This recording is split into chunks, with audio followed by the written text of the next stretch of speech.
Hi friends, welcome to my channel. तो जैसा कि आपको पता है, हम प्रयोगशाला परिचारक की तैयारी कर रहे हैं। तो प्रयोगशाला परिचारक के लिए आज का जो हमारा क्लास है वो छत्तीसगढ़ के ऊपर है। ये छत्तीसगढ़ का तीसरा क्लास है जिसमें हम छत्तीसगढ़ के भूगोल के बारे में डिस्कस करेंगे। इससे पहले हमने छत्तीसगढ़ के भूगोल के बारे में जो डिस्कस कर रखा है वो 2 क्लास में ऑलरेडी डिस्कस कर रखा है, जिसमें हमने 50 तक के क्वेश्चन को सॉल्व कर लिया है छत्तीसगढ़ के भूगोल से रिलेटेड। अगर आपने वो वीडियो नहीं देखा है तो डिस्क्रिप्शन बॉक्स में लिंक है, जाकर के वीडियो जरूर देख लीजिए, या फिर आप मेरे चैनल को विजिट कर सकते हैं। वहाँ आपको प्लेलिस्ट मिल जाएगा जहाँ से जाकर के आप सारी वीडियो को आसानी से देख पाएंगे। यदि आप प्रयोगशाला परिचारक के अलावा आबकारी आरक्षक, छत्तीसगढ़ पुलिस या फिर सीजीटेट, पीएससी व्यापम किसी भी एग्ज़ाम की तैयारी कर रहे हैं तो इन सभी एग्ज़ाम के सिलेबस में अगर आप देखें तो आपको छत्तीसगढ़ का एक महत्वपूर्ण स्थान मिल जाएगा। छत्तीसगढ़ का एक बहुत अच्छा खासा वेटेज है इन सभी एग्ज़ाम में। तो ये वीडियो आपके लिए बहुत इंपॉर्टेंट होने वाला है। तो चलिए बिना किसी तरीके की वीडियो स्टार्ट करते हैं। हमारा क्वेश्चन दिया गया है, ध्यान रखेंगे हमने 50 तक के क्वेश्चन को सॉल्व कर रखा है, तो हम उसके आगे के क्वेश्चन को सॉल्व करेंगे। 51 से स्टार्ट करते हैं। निम्न कथनों में से सत्य को चुनिए। हमें सत्य कथन की पहचान करना है। राज्य में ग्रेनाइट चट्टानें उर्दना लामी दरगाह के चारों ओर फैली हुई है। दूसरा दिया गया है, राज्य में पाया जाने वाला चूना पत्थर निम्न विध्यन से संबंधित है। तीसरा दिया गया है, रायगढ़ और कोरबा घाटी में निस्सैल विद्यमान है। तो इसमें से सही क्या है? तो इसमें से तीनों पॉइंट सही हैं, इसलिए इसका आंसर होगा ऑप्शन डी, उपरोक्त सभी। आगे बढ़ते हैं। नेक्स्ट क्वेश्चन दिया गया है, क्वेश्चन है धारवाड़ सैल की निम्नलिखित में से कौन सी श्रेणी राज्य में पाई जाती है? धारवाड़ सैल की कौन सी श्रेणी हमारे छत्तीसगढ़ में पाई जाती है, ये आपको बताना है। क्या चिल्फी घाटी सीरीज, सोनाखान सीरीज, बस्तर लौह अयस्क सीरीज या फिर डोंगरगढ़ सीरीज? तो इसका जो करेक्ट आंसर है वो चिल्फी घाटी सीरीज और सोनाखान सीरीज, और एक है बस्तर लौह अयस्क सीरीज। ये तीनों जो श्रेणी है वो पाई जाती है, इसलिए ऑप्शन सी करेक्ट आंसर होगा, 1, 2 व 3। ठीक है, आगे बढ़ते हैं। नेक्स्ट क्वेश्चन दिया गया है, क्वेश्चन है सुमिलित करना। इधर नदी दिया गया है, इधर उसका उद्गम स्थल दिया गया है।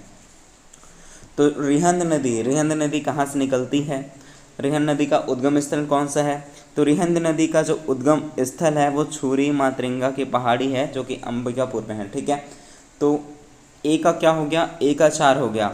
अब ए का 4 अगर हम आंसर में देखें तो बी में और सी में दिया गया है। ठीक है, अब आगे बढ़ते हैं। बनास नदी का उद्गम स्थल कहाँ है? बनास नदी का जो उद्गम है वो मांझ टोली महेंद्रगढ़ से होती है, इसलिए बी का 1 हो गया। अब आप देख पा रहे होंगे ये आपको ऑप्शन सी में मिल जाएगा, ऑप्शन सी इसका करेक्ट आंसर होगा। आगे की भी हम सॉल्व करेंगे।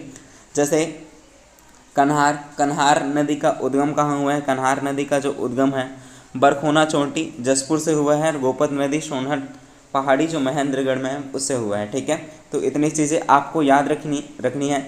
सभी से क्वेश्चन बनते हैं, नदी दे दिया रहेगा और उसका आपको उद्गम स्थल ऑप्शन में ढूंढना है कौन सा रहेगा। तो ये सभी चीज़ें आपको याद रखनी है। आंसर आप कमेंट करते चलिए जैसे आपको भी आंसर याद हो। चलिए आगे बढ़ते हैं। नेक्स्ट क्वेश्चन दिया गया है, क्वेश्चन है निम्नलिखित में से कौन सा युग्म असत्य है? इसमें से कौन सा युग्म असत्य है ये आपको बताना है। इधर छत्तीसगढ़ का भाग दिया गया है, इधर सीमा अथवा श्रेणी दी गई है। तो छत्तीसगढ़ के पूर्वी भाग में क्या कैमूर श्रेणी है, पश्चिमी भाग में मैकल श्रेणी है, दक्षिणी भाग में दंडकारण्य पठार है, और उत्तरी भाग में बघेलखंड सरगुजा पठार है। तो कौन सा आंसर करेक्ट होगा? इसमें से असत्य पूछना है। ठीक है, असत्य कौन सा है?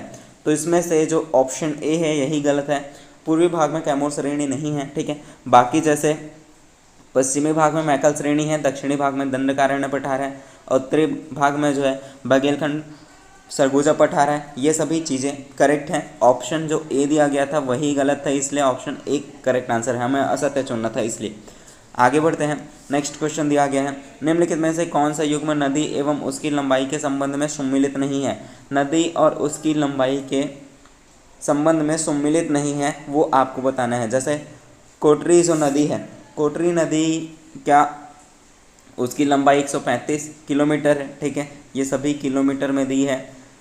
और जैसे मांड नदी, कोटरी का पता चला, कोटरी का 135 जो कि एकदम करेक्ट है। मांड नदी 155 ये भी करेक्ट है। लीलागर ये भी 135 करेक्ट है, लेकिन जो एब नदी है वो 120 ना हो करके ये है 202 किलोमीटर। ठीक है, इसलिए हमें जो सम्मिलित नहीं है वो ऑप्शन डी ही सम्मिलित नहीं है, इसलिए ऑप्शन डी करेक्ट आंसर होगा।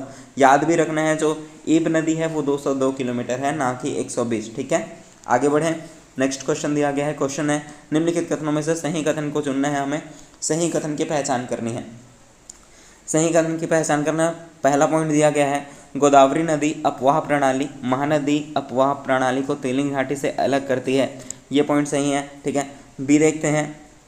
दूसरा पॉइंट जो दिया गया है अलबका पर्वत के दक्षिण में स्थित भद्रकाली के परियम में इंद्रावती गोदावरी नदी में मिल जाती है, तो ये भी पॉइंट सही है। जो इंद्रावती नदी है वो भद्रकाली के समीप ही गोदावरी नदी में मिलती है। तीसरा पॉइंट देखते हैं दंडकारण्य के दक्षिण पूर्वी भाग को अपवाह गोदावरी के सहायक सबरी नदी द्वारा होती है, तो ये भी पॉइंट सही है, इसलिए ऑप्शन डी करेक्ट आंसर होगा उपरोक्त सभी। आगे बढ़ते हैं। नेक्स्ट क्वेश्चन दिया गया है निम्न कथनों पर विचार करना है। ठीक है, और हमें कूट के जरिए सही आंसर का चयन करना है। पहला दिया गया है इंद्रावती नदी का उद्गम नदी मुंगेर पर्वत कालाहांडी जिले से हुआ है। दूसरा पॉइंट दिया गया है गोदावरी अपवाह क्षेत्र का विस्तार के आधार पर तीसरा स्थान है। हमें सही कथन की पहचान करना है, इसमें से केवल और केवल जो पहला पॉइंट दिया गया है वही सही है। जो इंद्रावती का उद्गम है वो मुंगेर पर्वत कालीहांडी जिले से हुआ है। ठीक है, पहला पॉइंट सही है। जो दूसरा पॉइंट गलत है वो क्यों गलत है, क्योंकि जो गोदावरी अपवाह क्षेत्र है वो विस्तार के आधार पर तीसरा ना होकर के दूसरे स्थान पर है। ठीक है, इसलिए दूसरा पॉइंट गलत है, हमें कूट के जरिए सही आंसर का चयन करना था, इसलिए ऑप्शन ए करेक्ट आंसर होगा। ठीक है, आगे बढ़ते हैं। नेक्स्ट क्वेश्चन दिया गया है सुमेलित कीजिए। इधर मिट्टी दी गई है, इधर स्थानीय नाम आपको बताना है। तो लाल पीली मिट्टी का स्थानीय नाम क्या है, तो लाल पीली मिट्टी को मटासी मिट्टी बोलते हैं। ठीक है, काली मिट्टी को क्या बोलते हैं, काली मिट्टी को भर्री बोलते हैं। ठीक है, काली मिट्टी को भर्री बोलते हैं। और जो लेटेराइट मिट्टी है, लेटेराइट मिट्टी को क्या बोलते हैं, तो लेटेराइट मिट्टी को यहाँ पे मटासी नहीं होगा। ठीक है, यहाँ पे प्रिंट मिस्टेक है,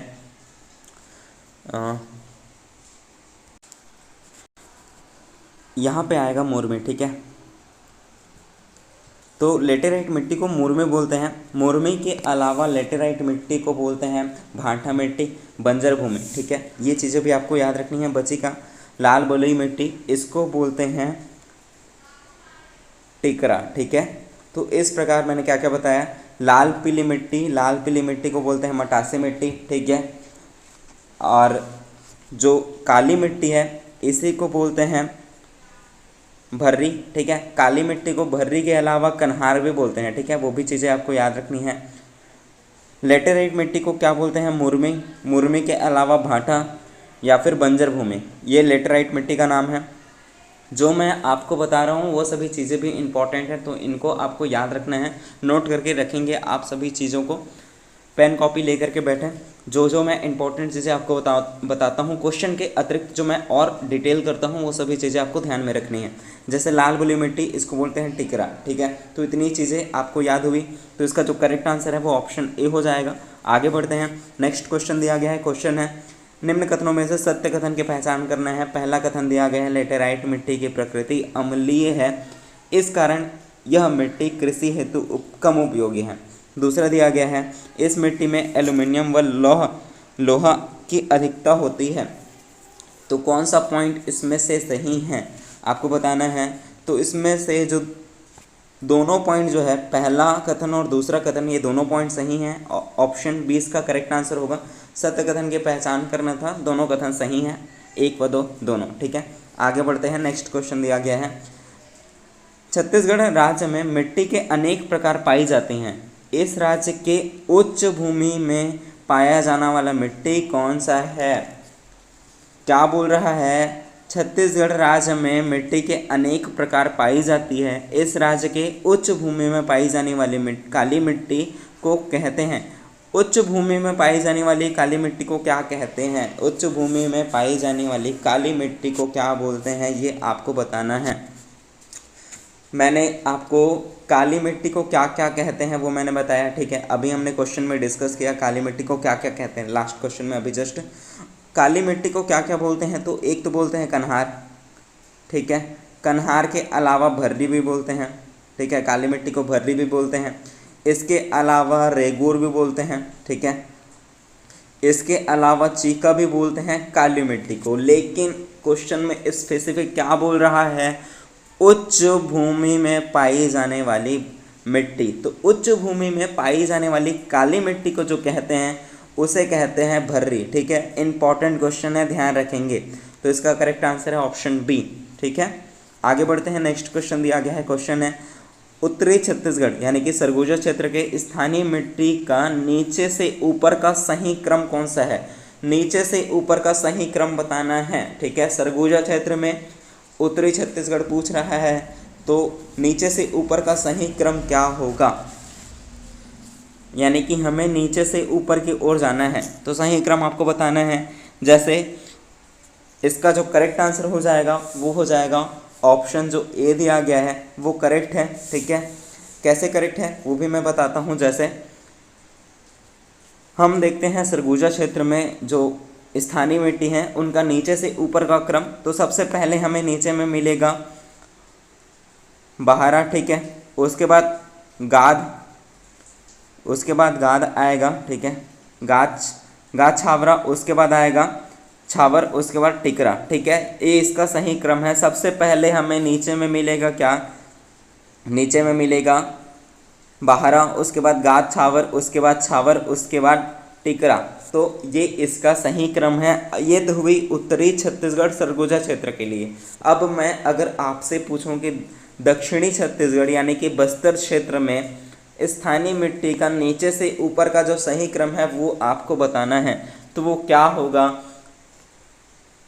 इसका आंसर आप कमेंट करेंगे, ठीक है। आगे बढ़ते हैं, तब तक हम नेक्स्ट क्वेश्चन दिया गया है। क्वेश्चन है निम्न कथनों पर विचार कर सत्य कथन का चयन करें। इनमें से हमें सत्य कथन की पहचान करनी है, ठीक है। क्वेश्चन पहला पॉइंट जो दिया गया है वो दिया गया है पालकछार नदी के किनारे पाई जाने वाली मिट्टी है, ठीक है। दूसरा दिया गया पालकछार मिट्टी काप मिट्टी होती है जो उपजाऊ होती है। पटपर का क्षार मिट्टी अनुपजाऊ मिट्टी है। पाल का क्षार मिट्टी की जलधारण क्षमता अधिक होती है। तो इसमें से सत्य कथन कौन सा है, तो इसमें से सत्य कथन जो है वो सभी पॉइंट्स जो सही हैं, ठीक है। इसलिए ऑप्शन डी इसका करेक्ट आंसर हो जाएगा, उपरोक्त सभी। आगे बढ़ते हैं, नेक्स्ट क्वेश्चन दिया गया है। क्वेश्चन है काली मिट्टी के संबंध में निम्नलिखित कथनों पर विचार कीजिए। पहला पॉइंट दिया गया है, पहला कथन है यह मिट्टी राज्य के मैदानी एवं घाटी क्षेत्रों में पाई जाती है। दूसरा दिया गया है इस मिट्टी का निर्माण बेसाल्ट युक्त लावा चट्टानों के अपरदन से हुआ है, यह गहरी चिकनी मिट्टी होती है। चौथा पॉइंट दिया गया है इस मिट्टी में फास्फोरस, नाइट्रोजन तथा जीवाश्म की प्रचुरता होती है। काली मिट्टी के संबंध में आपको पूछ रहा है, काली मिट्टी के संबंध में कौन कौन से जो पॉइंट दिए हैं वो सही हैं, ठीक है। तो इसमें से आपका जो करेक्ट आंसर हो जाएगा वो हो जाएगा ऑप्शन सी, ठीक है। यानी कि पहला कथन, दूसरा कथन, तीसरा कथन वो सभी सही हैं। जैसे कि पहला कथन में था यह मिट्टी राज्य के मैदानी एवं घाटी क्षेत्रों में पाई जाती है, बिल्कुल करेक्ट है। दूसरा दिया था इस मिट्टी का निर्माण बेसाल्ट युक्त लावा के चट्टानों के अपरदन से हुआ है, ये भी करेक्ट पॉइंट है। तीसरा पॉइंट जो दिया गया था यह गहरी चिकनी मिट्टी होती है, ये भी पॉइंट सही है। लेकिन जो कथन जो 4 दिया गया है वो गलत है। क्यों गलत है, क्योंकि जो काली मिट्टी है उसमें नाइट्रोजन, ठीक है, नाइट्रोजन, फास्फोरस और जीवाश्म की कमी होती है। इसमें काली मिट्टी में जो फास्फोरस दिया गया है, नाइट्रोजन दिया गया है, जीवाश्म दिया गया है, इनमें इनकी कमी होती है, अभाव होता है इनका। लेकिन अगर इसकी अधिकता की बात करें, प्रचुरता की बात करें, तो इसमें लोहा, ध्यान रखेंगे जो मैं बोल रहा हूँ, लोहा, एल्यूमिनियम, चूना, पोटास, चीका, ये सभी काली मिट्टी में सर्वाधिक होती है, इनमें प्रचुरता होती है, ठीक है। काली मिट्टी में मैंने क्या क्या बताया, लोहा, एल्यूमिनियम, चूना, पोटास, चीका, इन सभी की प्रचुरता होती है, ठीक है। इसलिए करेक्ट आंसर ऑप्शन सी है, ठीक है। चौथा पॉइंट गलत था, बाकी सभी सही है। आगे बढ़ते हैं, नेक्स्ट क्वेश्चन दिया गया है निम्नलिखित में से कौन सा डोरसा मिट्टी के विशेषता है। डोरसा मिट्टी की विशेषता इनमें से कौन सा है। डोरसा मिट्टी अम्लीय प्रकृति की होती है। पानी के अभाव में यह मिट्टी शुष्क और तथा कड़ी हो जाती है तथा इसमें छोटी सक्रिय दरारें पड़ती है। यह मिट्टी कन्हार और माठा यानी कि भाटा मिट्टी का मिश्रण है, उपरोक्त सभी। तो इसमें से जो इसकी विशेषता है वो डोरसा मिट्टी की विशेषता क्या है, पानी के अभाव में यह मिट्टी शुष्क और कड़ी हो जाती है तथा इसमें छोटी सक्रिय दीवारें पड़ जाती है। ऑप्शन बी करेक्ट आंसर है। आगे बढ़ते हैं, नेक्स्ट क्वेश्चन दिया गया है, निम्नलिखित में से कौन सी मिट्टी है जो कुटकों की शिखरों यानी कि उच्च भूमि पर पाई जाती है। तो ऑप्शन ए में दिया गया है भाटा, ठीक है, ऑप्शन बी में दिया गया है मटासी, ऑप्शन सी में दिया गया है कन्हार, ऑप्शन डी में दिया गया है डोरसा। तो इसका जो करेक्ट आंसर है वो हो जाएगा ऑप्शन ए, ठीक है। आगे बढ़े, भाटा मिट्टी जिसको क्या बोलते हैं, लेटेराइट मिट्टी, ठीक है, लेटेराइट मिट्टी, ये सभी चीज़ें हमने डिस्कस कर रखी है, ठीक है। हमें क्या क्वेश्चन आता है बार बार, कुटरों की शिखरों पर पाई जाने वाली भूमि कौन सी है, लेटेराइट, लेटेराइट का स्थानीय नाम क्या है, भाटा मिट्टी।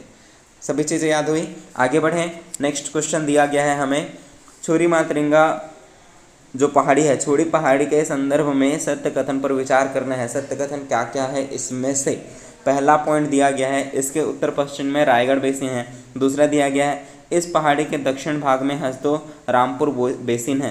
तो इसका जो करेक्ट आंसर है वो क्या होगा, इसका जो करेक्ट आंसर है वो ऑप्शन ए हो जाएगा। केवल एक दूसरा पॉइंट गलत है इसमें, पहला पॉइंट ही बस सही है, ठीक है। आगे बढ़ें, नेक्स्ट क्वेश्चन दिया गया है, क्वेश्चन है निम्नलिखित में से कौन सा युग्म सम्मिलित है, इनमें से कौन सा युग्म सम्मिलित है। इधर अपवाह दिया गया है, ठीक है, और इधर उसका प्रतिशत दिया गया है। तो गोदावरी का प्रतिशत क्या 33.63% है, या फिर सोनगंगा का जो दिया गया है 28.64% है, या फिर नर्मदा नदी जिसका प्रतिशत दिया गया है 0.55%, ब्राह्मणी दिया गया है 3.01%। तो इसमें से करेक्ट कौन सा है, तो इसमें से करेक्ट केवल ऑप्शन जो सी दिया गया है वही सही है। हमारे छत्तीसगढ़ में कितने अपवाह क्षेत्र हैं, तो हमारे छत्तीसगढ़ में 5 अपवाह तंत्र हैं, ठीक है।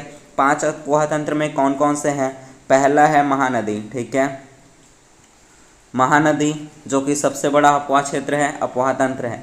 दूसरा है गोदावरी, क्रम में याद रखेंगे जैसा मैं बता रहा हूँ, ये मैं क्रम में ही आपको बता रहा हूँ, ठीक है। दूसरा है गोदावरी, तीसरे नंबर पे आता है सोनगंगा, ठीक है, सोनगंगा। चौथे नंबर पर आता है ब्राह्मणी अपवाह तंत्र, ब्राह्मणी, ठीक है। पांचवें नंबर पर आता है नर्मदा, ठीक है। तो ये इसका क्रम है। सबसे बड़े अपवाह तंत्र की बात करें तो वो महानदी है, और सबसे छोटे की बात करें तो वो नर्मदा है, ठीक है। अब ये हो गई अपवाह तंत्र, लेकिन आपको पूछा जाएगा इनका प्रतिशत क्या क्या है। तो हम देखते हैं जो महानदी है, ठीक है, महानदी का जो प्रतिशत है वो है 56.15, ठीक है, 56.15%। और जो गोदावरी है इसका जो प्रतिशत है वो 28.64% है, ठीक है। जो मैं बोल रहा हूँ ध्यान से सुनेंगे, गोदावरी का प्रतिशत कितना है 28.64%, ठीक है। बात होती है सोनगंगा की, तो सोनगंगा का जो प्रतिशत है वो है 13.63%, ठीक है। ब्राह्मणी की बात करें तो वो है 1.03%। और बात करें अगर नर्मदा की, जो कि सबसे छोटा अपवाह तंत्र है, वो है 0.55%। सभी चीज़ें आपको याद रखनी है। मैंने महानदी का बताया क्या है, महानदी का मैंने आपको बताया 56.15%, ठीक है। गोदावरी का मैंने बताया आपको 28.64%, सोनगंगा का बताया 13.63%, ब्राह्मणी का मैंने बताया आपको 1.03%, और सबसे छोटा जो है अपवाह क्षेत्र वो है नर्मदा, जिसका मैंने प्रतिशत आपको बताया 0.55%। सभी चीज़ें आपको याद रखनी है नाम के साथ, और यही क्रम है इनका, ठीक है। सबसे बड़ा महानदी, और दूसरे नंबर पे आता है गोदावरी, ठीक है। तीसरे नंबर में सोनगंगा, चौथे में ब्राह्मणी, पांचवें में नर्मदा। ये इसी क्रम में आपको याद रखना है, साथ ही उनका प्रतिशत भी याद रखना है। किसी भी से भी कोई भी अपवाह क्षेत्र से क्वेश्चन बन सकता है, या तो आपको इसी तरह से सम्मिलित कीजिए करके भी क्वेश्चन बन सकता है, या इनमें से कोई सम्मिलित नहीं है जैसे अभी हमने देखा था उस टाइप से भी क्वेश्चन बन सकता है। अब आगे बढ़ते हैं, नेक्स्ट क्वेश्चन दिया गया है, क्वेश्चन है शिवनाथ नदी के तट पर स्थित स्थल इनमें से शिवनाथ नदी के तट पर कौन सा स्थित है? क्या मनकू द्वीप है, या फिर पलारी है, तरी घाट है, या फिर रायपुर है? तो इनमें से केवल और केवल जो मनकू द्वीप है, ठीक है, मुंगेली मनकू द्वीप जो है वही शिवनाथ नदी के तट पर स्थित है, इसलिए ऑप्शन ए करेक्ट आंसर होगा। इसके अतिरिक्त अगर शिवनाथ नदी के तट की बात करें कौन कौन से स्थल स्थित हैं, तो एक तो हो गया मनकू द्वीप, ठीक है, दूसरे की बात करें तो दूसरे में है दुर्ग, ठीक है। इसके अतिरिक्त अगर हम बात करें तो है नांद घाट, ठीक है, इंपॉर्टेंट है, ये क्वेश्चन बन चुका है। नांद घाट कौन से नदी के तट पर है? तो वो शिवनाथ नदी के तट पर, ठीक है, इंपॉर्टेंट है, सभी चीज़ें याद रखनी है। इसके अतिरिक्त अगर हम बात करें तो ये है सोमनाथ, ठीक है, सोमनाथ जो कि बलौदा बाजार, ठीक है। नांद घाट कहाँ है? बेमेतरा। सभी चीज़ें आपको समझ में आई। शिवनाथ नदी के तट पर इसमें से जो नांद घाट है, सोमनाथ है, ये क्वेश्चन बन चुका है। नांद घाट और सोमनाथ जो है वो कौन से नदी के तट पर स्थित है? तो शिवनाथ नदी के तट पर स्थित है। आगे बढ़ें, नेक्स्ट क्वेश्चन दिया गया है, क्वेश्चन है कन्हार नदी के संबंध में कौन सा कथन सत्य है? पहला पॉइंट दिया गया है कन्हार नदी पंडरापाट के रानी झूला नामक स्थल से निकलती है। इसकी कुल लंबाई 115 किलोमीटर है। इसका विसर्जन सोनभद्र जिले में सोन नदी में होता है। तो इसमें से जो दूसरा और तीसरा पॉइंट है वो दोनों सही हैं, ठीक है, ऑप्शन सी करेक्ट आंसर हो जाएगा। आगे बढ़ते हैं, नेक्स्ट क्वेश्चन दिया गया है, क्वेश्चन है शिवनाथ नदी के संबंध में असत्य कथन का चयन करना है। छत्तीसगढ़ की सबसे लंबी नदी क्या शिवनाथ नदी है? दूसरा पॉइंट दिया गया है मत्स्य एवं वामन पुराण में इसका जो नाम है सूनी नदी वर्णित है। तीसरा पॉइंट जो दिया गया है सोमवर्षा नानकटी घूमना इसकी सहायक नदी है। क्या इसमें सही कथन है? इसमें असत्य कथन का चयन करना था, तो इसमें असत्य कथन केवल और केवल जो पहला पॉइंट दिया गया है वो असत्य है। अगर हम छत्तीसगढ़ की सबसे लंबी नदी की बात करें तो नाम आएगा महानदी का, ठीक है, महानदी की जो लंबाई है वो कितनी है ये आपको कमेंट करना है, ठीक है। महानदी के जो एक्चुअल लंबाई है वो कितनी है मैं आपको बताता हूँ। महानदी का जो छत्तीसगढ़ में लंबाई है, ठीक है, कुल लंबाई आपको कमेंट करना है। महानदी का छत्तीसगढ़ में जो लंबाई है वो है 286, ठीक है, 286 किलोमीटर। ये जो महानदी में है ये महानदी की सबसे लंबी नदी है। छत्तीसगढ़ में ये बहती है 286 किलोमीटर, ठीक है। और इसकी मैं कुल लंबाई भी बता देता हूँ। कुल लंबाई कितनी है? तो कुल लंबाई है 858 किलोमीटर, ठीक है, 858 किलोमीटर महानदी की कुल लंबाई है। महानदी जो छत्तीसगढ़ में बहती है वो केवल और केवल 286 किलोमीटर बहती है। अब बात करें अगर शिवनाथ नदी की अगर बात करें तो शिवनाथ नदी की जो लंबाई है वो 290 किलोमीटर है, ठीक है। क्वेश्चन में क्या बोल रहा था? हमें असत्य कथन चुनना था, चूँकि छत्तीसगढ़ की सबसे लंबी नदी कौन सी है आप देख पा रहे हैं 858 किलोमीटर महानदी की लंबाई है, ठीक है। इसलिए छत्तीसगढ़ की सबसे लंबी नदी जो है वो महानदी है। लेकिन अगर आपको प्रश्न में ये पूछ दे कि छत्तीसगढ़ में बहने वाली, स्पेसिफिक आपको बोल दे कि छत्तीसगढ़ में बहने वाली सबसे लंबी नदी कौन सी है, तो वो है शिवनाथ नदी। जो कि शिवनाथ नदी है वो 290 किलोमीटर छत्तीसगढ़ में बहती है, ठीक है। इसलिए शिवनाथ नदी करेक्ट होगा। छत्तीसगढ़ में बहने वाली सबसे लंबी नदी शिवनाथ नदी, छत्तीसगढ़ की सबसे लंबी नदी महानदी। लेकिन जो महानदी है वो छत्तीसगढ़ में दूसरी सबसे लंबी नदी है बहने वाली के तौर पर। बहने वाली में सबसे पहला नंबर पर आएगा शिवनाथ, दूसरे नंबर पर आएगा महानदी। लेकिन आपको सिर्फ बोले कि छत्तीसगढ़ की सबसे लंबी नदी कौन सी है, तो वो है महानदी। इतनी बातें समझ में आई जो मैंने आपको बोला, ठीक है। आगे बढ़े, नेक्स्ट क्वेश्चन दिया गया है नीच घाट में स्थित पहाड़ियां हैं। कौन सी पहाड़ियां नीच घाट में स्थित है? तो इसका जो करेक्ट आंसर है वो आपको बताना है, कमेंट कीजिए जल्दी। सुलेसा, तेंदुपाट, कोसंगा, बुर्जी डिहा, तो कौन सा है नीच घाट में स्थित पहाड़ी? तो इसका जो करेक्ट आंसर है वो हो जाएगा ऑप्शन सी कोसंगा, ठीक है। आगे बढ़ते हैं, नेक्स्ट क्वेश्चन दिया गया है कथन एक दिया गया है उत्तरी उच्च भूमि के अंतर्गत महानदी के उत्तरी जिलों के उत्तरी उच्च भूमि के भाग आते हैं।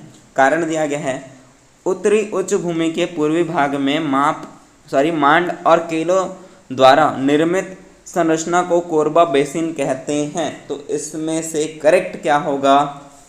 तो इसमें से जो कथन और कारण दोनों सही है, इसलिए ऑप्शन सी करेक्ट आंसर होगा। आगे बढ़ें, नेक्स्ट क्वेश्चन दिया गया है। क्वेश्चन है मैन पार्ट में स्थित गुफाएं।